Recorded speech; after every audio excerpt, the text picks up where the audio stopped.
Welcome to Raj news నుంచి తెలుగు రాష్ట్రాల రాజకీయాలను క్షణం క్షణం విశ్లేషిస్తూ అధికార ప్రతిపక్ష పార్టీల వ్యూహాలకు అద్దం పట్టే ప్రత్యేక కార్యక్రమం పార్టీ హెడ్ క్వార్టర్స్కు స్వాగతం. రాజకీయ నిర్ణయాల కేంద్ర బిందువు పార్టీల అసలు పవర్ హబ్ అదే పార్టీ హెడ్ క్వార్టర్స్. అక్కడే వ్యూహాలు రూపుదిద్దుకుంటాయి, అక్కడే రాజకీయ సమీకరణాలు మారుతాయి, అక్కడే రాబోయే రాజకీయాలకు బ్లూ ప్రింట్ సిద్ధమవుతుంది.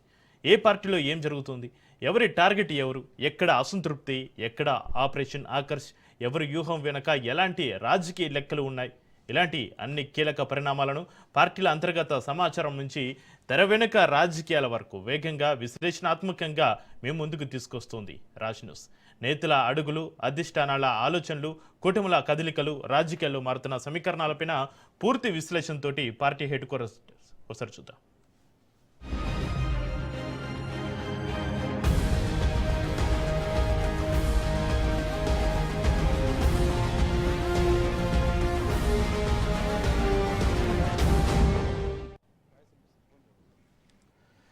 తెలంగాణ రాజకీయాల్లో బీఆర్ఎస్ కీలక ప్రకటన చేసింది. వచ్చే అసెంబ్లీ ఎన్నికల్లో కూడా ఒంటరిగానే బరిలోకి దిగుతామని పార్టీ స్పష్టం చేసింది.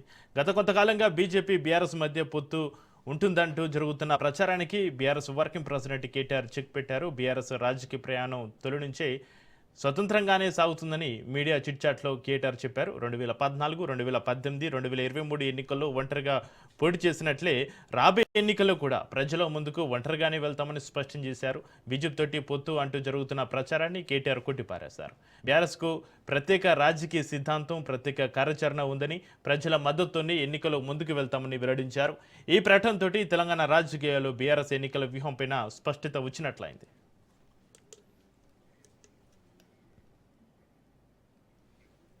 తెలంగాణ రాజకీయాల్లో బీఆర్ఎస్ కీలక ప్రకటనకు సంబంధించి మరింత సమాచారాన్ని మా ప్రతినిధి సైదులు లైవ్లో అందిస్తారు.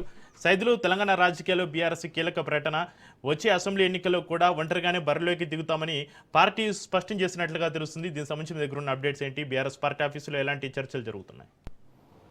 ఎస్ చక్రి, తెలంగాణ భవన్లో ఇదే చర్చ జరుగుతూ ఉంది. రాబోయే ఎన్నికల్లో బీఆర్ఎస్ పార్టీ ఒంటరిగానే పోటీ చేస్తామని నిన్న మీడియా చిట్చాట్లో BRS working president KTR media ప్రతినిధులకు ఆయన చెప్పారు. కాబట్టి ఇప్పుడు వచ్చే ఎన్నికల్లో వివిధ పార్టీలతో పొత్తు ఉంటుందని కూడా పెద్ద ఎత్తున ప్రచారం జరిగింది. ప్రతిపక్ష పార్టీ హోదాలో బీఆర్ఎస్ పార్టీ ఉన్నప్పటి నుంచి నేటి వరకు కూడా వచ్చే ఎన్నికల్లో బీఆర్ఎస్ ఇతర పార్టీలతో కలిసి ముందుకెళ్తుంది. పొత్తులు పెట్టుకునే అవకాశం అయితే ఉంది. లెఫ్ట్ పార్టీలతో కూడా పొత్తులు పెట్టుకునే అవకాశం అయితే ఉంది. సో ఎవరు కలిసి చూస్తే వారితో పోయే అవకాశం ఉందని కూడా పెద్ద ఎత్తున చర్చ జరిగింది. కానీ ఈ యొక్క చర్చకు ఫుల్ స్టాప్ పెట్టారు BRS working president KTR. So ఒంటరిగానే పోటీ చేస్తుంది బీఆర్ఎస్ పార్టీ అని కూడా స్పష్టం చేశారు.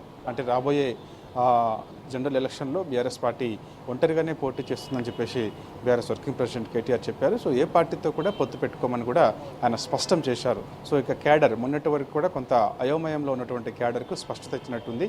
నాయకులు ముఖ్యంగా ఎవరైతే నియోజకవర్గాల వారీగా నియోజకవర్గాల ఇన్ఛార్జ్ కొంతమంది ఆశిస్తారో, సో టికెట్ కావాలని ఆశిస్తారో, వస్తుందో రాదా అని కూడా కొంత అనుమానం ఉండేది. కానీ వారందరూ కూడా ఇప్పుడు కొంత సంతోషంగా ఉన్నారని చెప్పవచ్చు. ఎందుకంటే సో పొత్తులో భాగంగా టికెట్ మనకు దక్కుతుందో లేదో అని కూడా కొందరు అపోహ ఉండే. కానీ ఇప్పుడు అదంతా కూడా చెక్ పెట్టి అపోహలకన్నిటి కూడా BRS working president KTR check పెట్టారు. కాబట్టి సో ఇక అందరూ కూడా నియోజకవర్గాల్లో ఉన్నటువంటి వారందరూ కూడా సో నియోజకవర్గాలన్నీ పూర్తి స్థాయిలో పనిచేయాలని చెప్పేసి ఇప్పటికే ఆదేశాలు ఉన్న నేపథ్యంలో సో వారు కూడా ఇక కంప్లీట్గా అక్కడే ఉండి పనిచేసే అవకాశం అయితే కనిపిస్తుంది. కాబట్టి 2014లో ఒంటరిగానే పోటీ చేశామని, 2018లో ఒంటరిగా పోటీ చేశామని, 2023 ఎన్నికల్లో ఒంటరిగా పోటీ చేసినామని, సో రానున్నటువంటి జనరల్ ఎలక్షన్లో కూడా ఒంటరిగా పోటీ చేస్తామని చెప్పేసి బీఆర్ఎస్ వర్కింగ్ ప్రెసిడెంట్ కేటీఆర్ చెప్పారు. కాబట్టి మొత్తం 119 నియోజకవర్గాలు తెలంగాణ రాష్ట్రంలో ఉన్న సంగతి అందరికీ తెలిసిన విషయమే. కాబట్టి 119 నియోజకవర్గాల్లో కూడా ఎవరితో పొత్తు పెట్టుకోకుండా సో ఒంటరిగానే బీఆర్ఎస్ పార్టీ పోటీ చేస్తుందని చెప్పేసి కూడా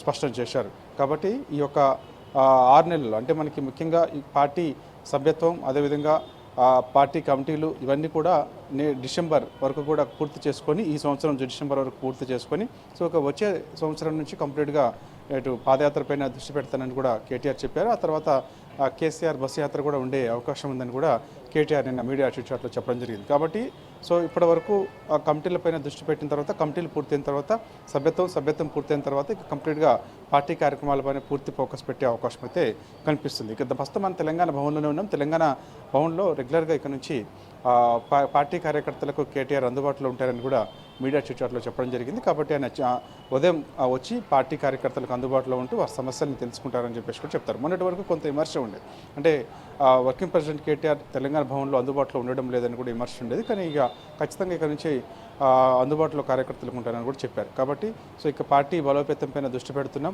సో రానున్న ఎన్నికల్లో ఒంటరిగానే పోటీ చేస్తాం. మన రాబోయే జిహెచ్ఎంసీ ఎన్నికలు, అదేవిధంగా ఎంపీటీసీ జెడ్పీటీసీ ఎన్నికల్లో కూడా ఒంటరిగా పోటీ చేస్తాం. స్థానికంగా ఉన్నటువంటి అక్కడ ఉన్న పరిస్థితిని బట్టి కొన్ని పార్టీలతో పొత్తు పెట్టుకుని వెళ్తాం. కానీ జనరల్ ఎలక్షన్కి వచ్చేసరికి మాత్రం ఖచ్చితంగా ఒంటరిగానే పోటీ చేస్తామని చెప్పేసి కూడా కేటీఆర్ చెప్పారు. 90కి పైగా స్థానాల్లో బీఆర్ఎస్ పార్టీ విజయం సాధించబోతుంది. సో ప్రజలకు అర్థమైంది అని చెప్పేసి కూడా చెప్తున్నారు. కాబట్టి ప్రజా అభిమానం మళ్ళీ ఒకసారి పొందాలంటే మాత్రం ఖచ్చితంగా ఇక్కడ నుంచి పార్టీ కార్యక్రమాలను విస్తృతపరుస్తామని చెప్పేసి కూడా కేటీఆర్ చెప్పారు. కాబట్టి చూడాలి మరి ఇక ఒంటరిగా పోటీ చేస్తామంటున్నారు, ఖచ్చితంగా గెలిచి తిడతామంటున్నారు, మరి ప్రజల మన్ననలు పొందుతామంటున్నారు. కాబట్టి సో అందుకు అంత హార్డ్ వర్క్ కూడా చాలా ఇంపార్టెంట్. ఎందుకంటే ఇప్పుడు ప్రజల ఆదరణ పొందాలంటే సో ఖచ్చితంగా ప్రజా సమస్యలపైన దృష్టి సారించాల్సిన అవసరం ఉంటుంది. ఆయా నియోజకవర్గాల్లో ప్రత్యేకమైనటువంటి సమస్యలు ఏమున్నాయో గుర్తించాల్సిన అవసరం ఉంటుంది. సమస్యల పరిష్కారం దిశగా అడుగులు వేయాల్సిన అవసరం కూడా ఉంటుంది. సో నియోజకవర్గాల్లో ఉన్నటువంటి ప్రస్తుతం ఉన్నటువంటి ఎమ్మెల్యేలందరూ కూడా పూర్తి స్థాయిలో కార్యకర్తలకు అందుబాటులో ఉంటూ వారి సమస్యలను పరిష్కరించే దిశగా అడుగులు వేయాల్సి ఉంటుంది. సో ఉన్నటువంటి మాజీ ఎమ్మెల్యేలు ఎవరైతే ఉంటారో వారు కూడా అలానే నియోజకవర్గాల్లో పనిచేయాల్సిన అవసరం ఉంటుంది. అప్పుడే తిరిగి మళ్ళీ బీఆర్ఎస్ పార్టీని ఆదరించాలన్నా, అదేవిధంగా ఆ పార్టీ గెలవాలన్నా కూడా కేసీఆర్ మరోసారి ముఖ్యమంత్రిని చేస్తామని కూడా పదే పదే చెప్తూ వస్తున్నారు. కాబట్టి సో ఇవన్నీ జరగాలంటే మాత్రం ఖచ్చితంగా కేడర్కి అందుబాటులో ఉండడం, సో అందుకు సమస్యలపైన దృష్టి పెట్టడం, పరిష్కరించే దిశగా అడుగులు వేయడం, ఇవన్నీ జరిగితేనే తిరిగి మళ్ళీ బీఆర్ఎస్ పార్టీ అధికారంలోకి వచ్చే అవకాశం అయితే ఉంది. కానీ బీఆర్ఎస్ మాత్రం ఒకటే చెప్తూ వస్తుంది, ఖచ్చితంగా మేము అధికారంలోకి రాబోతున్నాం. కాంగ్రెస్ పార్టీ 2.5 ఏళ్ల పాలనకు సంబంధించి ప్రజలకు అర్థమైపోయింది. ఇచ్చినటువంటి హామీలు ఏ ఒక్క హామీ కూడా నెరవేర్చలేకపోయారు. సో 6 గ్యారంటీలు 420 హామీలతో ప్రజల్ని మోసం చేశారు. నిరుద్యోగులందరూ కూడా తీవ్ర నిరాశలో ఉన్నారు. మహిళలందరూ కూడా తీవ్ర నైరాశ్యంలో ఉన్నారు. సో ఇట్లా చూసుకుంటే ముఖ్యంగా రైతులకు సంబంధించిన సమస్యలు ప్రతిసారి రిపీట్ అవుతూనే ఉన్నాయి. సో ఇప్పుడు ఖరీఫ్ సీజన్ స్టార్ట్ అయింది. ఖరీఫ్లో కూడా మరోసారి రైతులు యూరియా కోసం ఇబ్బందులు పడాల్సిన పరిస్థితి ఉండేది. కానీ 9.5 ఏళ్ల బీఆర్ఎస్ పార్టీ పాలనలో ఏనాడు కూడా రైతులు యూరియా కోసం ఇంత ఇబ్బందులు పడిన పరిస్థితి ఎక్కడ కూడా లేదు. కాబట్టి ఇప్పుడు ఇబ్బందులు తలెత్తుతున్నాయి రైతులకి.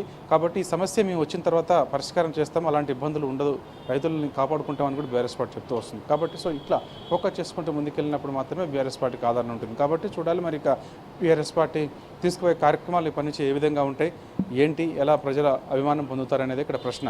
కాబట్టి చూడాలి ఏదేమైనా సరే వచ్చే ఎన్నికల్లో మాత్రం బీఆర్ఎస్ పార్టీ ఒంటరిగానే పోటీ చేస్తుందని చెప్పేసి కూడా బీఆర్ఎస్ వర్కింగ్ ప్రెసిడెంట్ నిన్న జరిగినటువంటి మీడియా చిట్చాట్లో స్పష్టం చేశారు. Chakri. Right, thank you Saidulu.